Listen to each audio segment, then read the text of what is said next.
Hai, Assalamualaikum. Perkenalkan, nama saya Siti Maria dari kampus yang ternama yakni KI Al-Qalam. Saya dari jurusan Bahasa Indonesia. Tapi di sini saya nggak sendirian loh. Di sini saya bersama teman-teman saya. Ngapain ya? Kita mau mempresentasikan mengenai dan juga lokasi. Mata kuliah ini diajarkan oleh Muslim Maliha. Gak usah lama-lama ya, langsung aja kita panggil teman-teman kita. Hai, saya Sela Wardani. Hai, saya Estian. Saya Bebelani. Saya Muhammad Sulaiman. Halo, saya Baidillah dari Tadris Bahasa Indonesia. Assalamualaikum warahmatullahi wabarakatuh. Ya, sesuai dengan janji saya dan teman-teman mau menjelaskan mengenai kewirausahaan, yakni judulnya proposal pemilihan lokasi dan tata letak. Apa saja sih yang mau kita bahas hari ini? Pertama, mengenai pengertian lokasi. Kedua, strategi lokasi. Ketiga, sesuatu yang dapat mempengaruhi dalam lokasi. Pengertian tata letak, strategi tata letak, dan juga jenis tata letak. Pastinya tidak semua dong aku yang jelasin. Nah, ini mungkin ada beberapa teman-teman aku yang mau bantu aku untuk menjelaskan materi-materi ini. Assalamualaikum warahmatullahi wabarakatuh. Langsung saja, pada siang hari ini saya akan menjelaskan tentang kewirausahaan. Kami akan menjelaskan masalah lokasi usaha. Jadi lokasi usaha itu perlu diketahui adalah pemacu biaya yang begitu signifikan. Lokasi usaha memiliki kekuatan untuk membuat atau menghancurkan strategi bisnis sebuah usaha. Artinya apa? Lokasi usaha itu sangat berpengaruh di dalam berhasil dan tidaknya usaha itu sendiri. Baik dari pemasarannya, kemudian banyaknya konsumennya, itu akan dipengaruhi di mana letak usaha itu berada. Jadi lokasi itu sangat mendukung keberhasilan wirausaha. Saya lanjutkan. Di saat pemilik usaha memutuskan lokasi usahanya dan beroperasi di satu lokasi tertentu, banyak biaya akan menjadi tetap dan sulit untuk dikurangi. Artinya apa? Keberadaan usaha itu lokasi. Jadi kalau berada di lokasi yang tepat usaha itu, maka akan sangat berpengaruh pada penghasilan, biaya. Karena banyaknya konsumen, sehingga lokasi itu yang pertama ya harus memang berada di lokasi yang bisa dijangkau oleh semua masyarakat kalau bisa. Kemudian berada di tempat yang itu banyak ramai konsumennya. Jadi memang ambil tempat atau lokasi yang memang di situ sangat berpengaruh, banyak konsumen yang akan membelinya. Kemudian pemilihan lokasi usaha mempertimbangkan antara strategi pemasaran jasa dan preferensi pemilik. Jadi lokasi itu harus dipilih juga yang strategi pemasarannya, gimana desain letak lokasinya itu gimana, tepat apa tidak. Jadi itu akan berpengaruh teman-teman, lokasinya, kemudian strategi pemasarannya gimana, kemudian preferensi pemilik itu. Kemudian hanya sekedar contoh, ini salah satu wirausaha koperasi lah bahasanya. Lokasi wirausaha yang ini sangat cocok. Yang pertama, berada di pinggir jalan yang itu mudah dijangkau oleh konsumen. Yang kedua, letaknya pas berada di samping jalan sehingga mudah diakses oleh para konsumen untuk membeli barang yang ada di toko tersebut. Jadi lokasi ini sangat tepat. Kenapa? Karena berada di lokasi yang mudah dijangkau oleh para konsumen. Itu mungkin cukup dari saya. Sekian. Assalamualaikum warahmatullahi wabarakatuh. Baik, saya akan melanjutkan mengenai kewirausahaan. Jadi di sini saya akan membahas mengenai strategi lokasi. Tujuan dari strategi lokasi adalah memaksimalkan keuntungan dari penetapan lokasi yang sangat dipengaruhi dari biaya tetap maupun biaya verbal. Lokasi akan mempengaruhi sampai dengan 25% dari harga produknya. Sangat tergantung kepada produknya dan jenis produksi atau jasa yang diberikan. Biaya perusahaan dalam bahan baku dan sewa. Nah, di sini ada beberapa penentuan lokasi yang tepat akan mempengaruhi kemampuan perusahaan dalam antara lain: 1. Melayani konsumen dengan memuaskan. Yang kedua, mendapatkan bahan mentah atau kontinu, harga layak, memuaskan. Terus yang ketiga, mendapatkan tenaga kerja yang cukup. Yang keempat, memungkinkan perluasan perusahaan kemudian hari. Jadi strategi lokasi ini atau penentuan lokasi ini sangat mempengaruhi dalam usaha yang kita bangun. Oke, melanjutkan dari pemateri sebelumnya ya. Di sini saya akan menjelaskan mengenai faktor-faktor yang mempengaruhi mengenai lokasi. Apa saja sih? Di sini bagi menjadi dua ya, ada faktor utama dan faktor sekunder. Faktor utama yakni mengenai tata letak pasar. Jadi tata letak pasar itu juga mempengaruhi kita dalam pemilihan lokasi. Kemudian 2, letak sumber bahan baku. Ketiga, ketersediaan tenaga kerja. Keempat, ketersediaan tenaga listrik. 5, ketersediaan air. Dan terakhir, fasilitas pengangkutan. Lanjut kepada tata letak pasar. Nah, dari tata letak pasar ini juga berhubungan sekali dengan lokasi. Ibaratnya ya, kita mau memilih letak pasar di tengah hutan. Pastinya lokasi tersebut tidak dapat terjangkau oleh konsumen. Nah, akibatnya malah berkurangnya kita dalam konsumen. Yang kedua, sumber bahan baku. Nah, karena lokasi yang mungkin tidak bisa terjangkau mengakibatkan kita kekurangan ketersediaan sumber bahan baku. Kemudian yang ketiga, ketersediaan tenaga kerja. Nah, karena lokasi yang tidak tepat, bisa saja kita kekurangan tenaga kerja. Ibaratnya, kita mengambil usaha di tempat yang sangat sepi. Nah, akibatnya tenaga kerja tersebut juga sulit untuk didapatkan. Kemudian yang keempat, ketersediaan tenaga listrik. Nah, karena lokasi yang tidak tepat, misalnya kita berada di daerah pegunungan, di mana mungkin di sana ketenaga listriknya mungkin masih minim ya. Otomatis usaha yang akan kita kembangkan mungkin agak rincu dengan masalah listrik. Yang kelima, ketersediaan air. Nah, sama seperti tadi ya, karena lokasinya yang kurang tepat, bisa juga mengakibatkan kita kekurangan dalam hal air. Makanya kalau kita mau mencari lokasi, kita harus melihat faktor utama dulu, mulai dari letak usaha atau letak pasar ataupun letak kantor yang akan kita pilih, kemudian sumber bahan baku, tenaga kerja, tenaga listrik, dan air. Ini harus kita pikirkan dulu untuk mencari lokasi yang tepat. Kemudian fasilitas pengangkutan.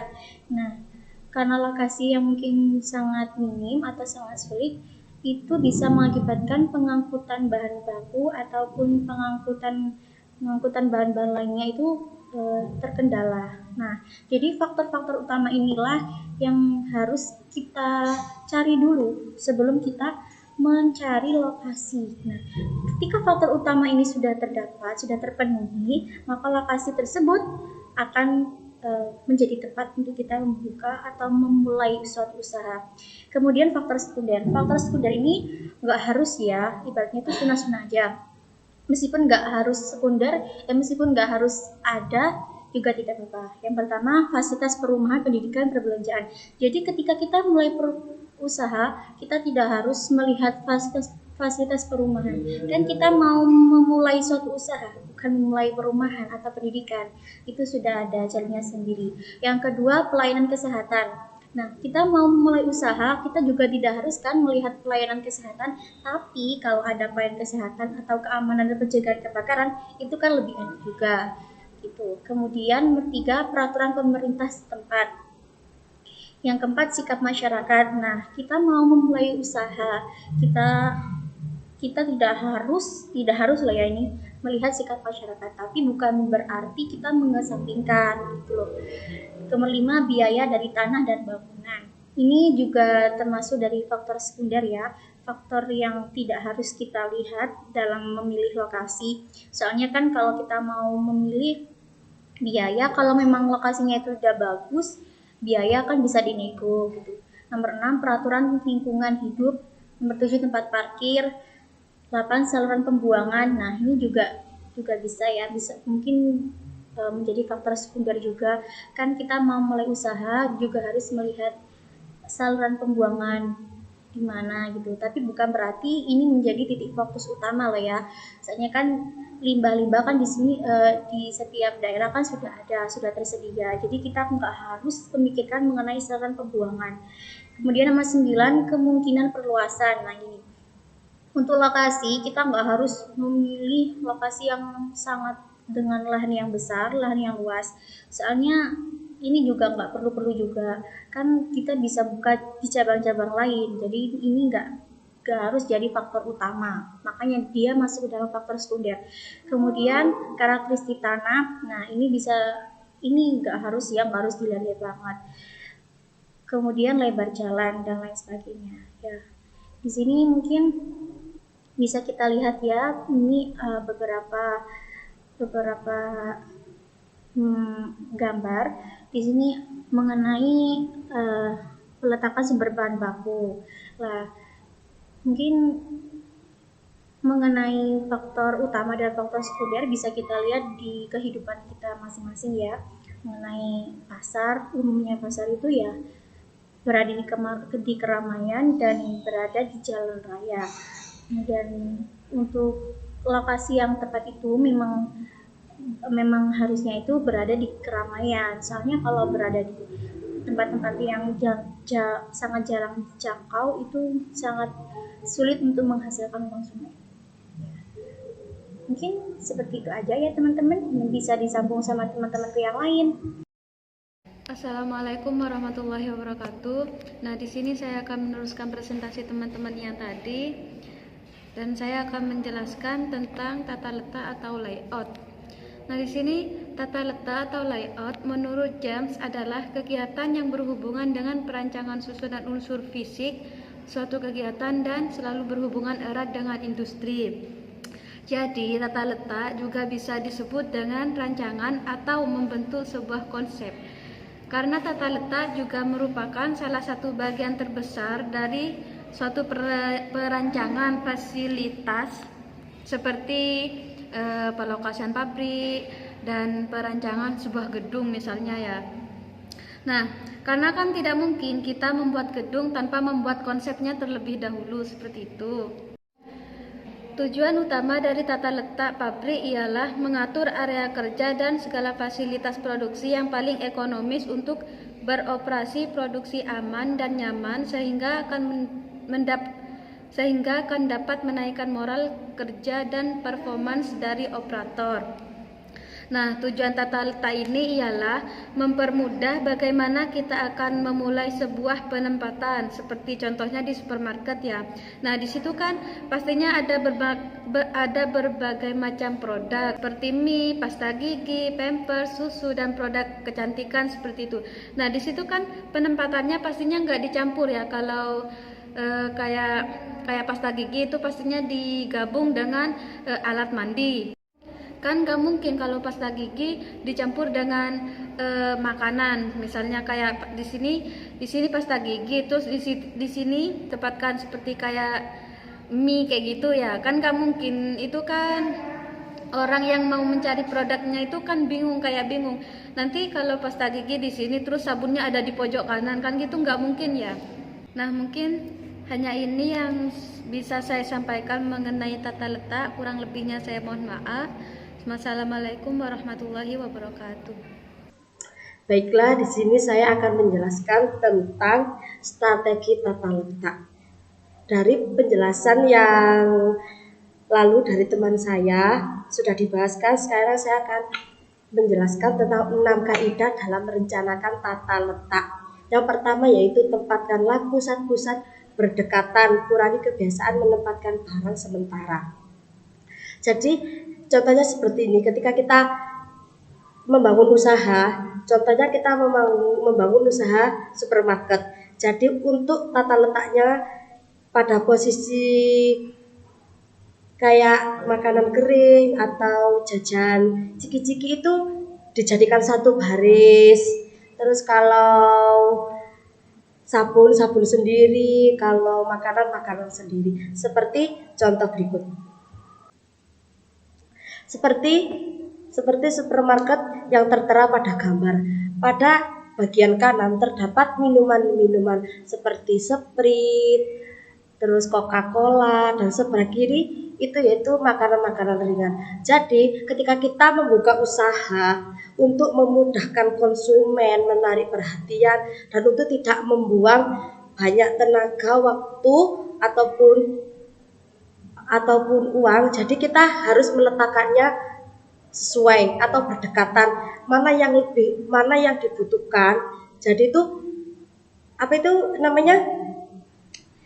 sepadan lah intinya. Kalau makan ringan jadi semuanya makanan ringan. Kalau minuman semuanya, tidak diacak seperti di sini ada minuman, terus di sini makanan ringan, di sini sabun, tidak seperti itu.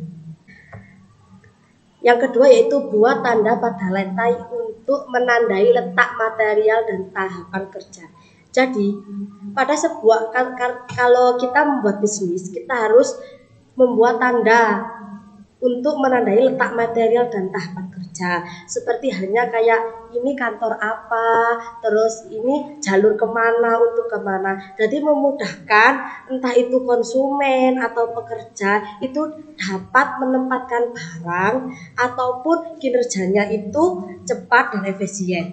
Yang ketiga yaitu upayakan pengurangan dalam jumlah dan ukuran penyimpanan sementara. Jadi kita upaya pengurangan dalam jumlah dan ukuran penyimpanan setara. Jadi kita apa yang paling banyak dicari oleh konsumen itu bisa dibilang seperti ini. Kalau istilah orang Jawa itu apa namanya? Nyetok ya. Kalau nyetok itu kita tuh nggak sementara, jadi langsung pada ukuran yang banyak. Tapi yang diminati, tidak kita membeli ini sementara, apakah ini nanti laku atau tidak, itu tidak. Tapi kita bagaimana apa yang sekarang lagi tren dan apa yang sekarang lagi booming itu kita stok. Seperti hanya yang sekarang yang lagi tren itu kan makanan buat mie Samya yang dari mie Indomie yang dikasih susu seperti itu. Kan pasti banyak para seperti YouTuber, TikTokers itu mencari bahan-bahan tersebut. Jadi upaya kita adalah menyediakan itu. Kalau kita bisa lebih dari itu atau kita bisa mengkolaborasikan yang lain, jadi kita tidak hanya menyimpan untuk sementara. Yang keempat yaitu otomatiskan pengaturan material handling sehingga dapat ditemukan pola pemindahan yang tepat dan siklus pengiriman yang baik. Jadi sebelum kita melakukan material handling, kita harus menentukan apa yang dibutuhkan agar kita dapat mengirimnya dengan baik.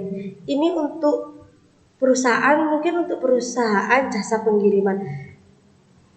Jadi kita harus membuat pengaturan. Hari ini apa yang akan kita kirimkan, atau hari ini apa yang akan, atau untuk esok apa yang akan kita kirimkan. Jadi kita harus sebelum melakukan pengiriman atau sebelum apapun kita harus mengaturnya dengan sedemikian pula agar pengirimannya itu baik.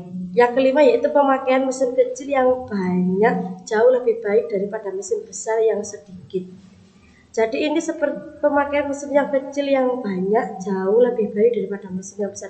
Jadi gini, Kayak sekarang kan lagi musimnya corona, daripada kita meletakkan sesuatu kayak cuci tangan di depan kan belum tentu orang lain itu mau melakukan cuci tangan di depan. Tapi kalau kita menyediakan hand sanitizer di setiap kayak pintu masuk, ataupun kalau dalam perkantoran kan pasti ada absen sidik jari seperti itu, berarti kita di tempat yang kita melakukan absen itu kita bisa menyediakan hand sanitizer. Yang keenam, bila mungkin tempatkan robot-robot khusus untuk pekerja yang berulang-ulang. Jadi untuk kasus ini yaitu seperti halnya kayak di pabrik, itu lebih baik kita menggunakan kayak alat ataupun mesin yang bisa bergerak lebih cepat daripada manusia. Jadi bila mungkin tempatkan robot-robot. Jadi kita untuk meletakkan sebuah robot-robot ini pastinya pada perusahaan pabrik yang besar yang membutuhkan lebih banyak tenaga. Seperti itu. Assalamualaikum warahmatullahi wabarakatuh. Saya akan melanjutkan dari pemateri sebelumnya. Di sini saya akan menerangkan tata letak atau layout. Terdapat beberapa jenis tata letak, di antaranya yaitu yang pertama tata letak proses, yang kedua tata letak produk, dan yang ketiga tata letak posisi tetap. Oke, kita lanjut yang tata letak pertama. Tata letak pertama yaitu tata letak proses. Tata letak proses adalah penyusunan tata letak di mana alat yang sejenis atau yang mempunyai fungsi sama ditetapkan dalam bagian yang sama. Contoh yaitu pergudangan, rumah sakit, dan perkantoran. Jadi tata letak proses di sini adalah sejenis atau yang mempunyai satu jenis atau yang mempunyai fungsi sama, yaitu ditetapkan dalam satu ruangan yang sama. Kemudian yang kedua, tata letak produk. Tata letak produk yaitu penyusunan berdasarkan urutan proses produksi, di mana mesin-mesin atau peralatan disusun menurut urutan proses. Dengan demikian, suatu pengerjaan akan diikuti oleh pengerjaan berikutnya sesuai dengan urutan-urutan prosesnya. Kemudian yang terakhir yaitu yang ketiga, tata letak posisi tetap. Tata letak posisi tetap diperlakukan apabila karena ukuran atau alat atau benda ataupun karakteristiknya lain sehingga menyebabkan produknya tidak mungkin atau tidak dapat dipindahkan. Jadi tata letak posisi tetap yaitu barang atau mesin yang tidak memungkinkan untuk dipindahkan oleh orang, yaitu ditetapkan, jadi tidak dipindah-pindahkan. Sekian dari saya, kurang lebihnya saya mohon maaf. Wassalamualaikum warahmatullahi wabarakatuh. Gimana? Sudah jelas kan dari penjelasan teman-teman aku? Ya udah, presentasinya untuk hari ini kita tutup dulu ya. Dilanjut untuk presentasi ke depan-depannya. Ya. Terima kasih teman-teman karena sudah menyaksikan video kami. Jangan lupa Like, Comment, share, subscribe. bunyikan lonceng. Dadah.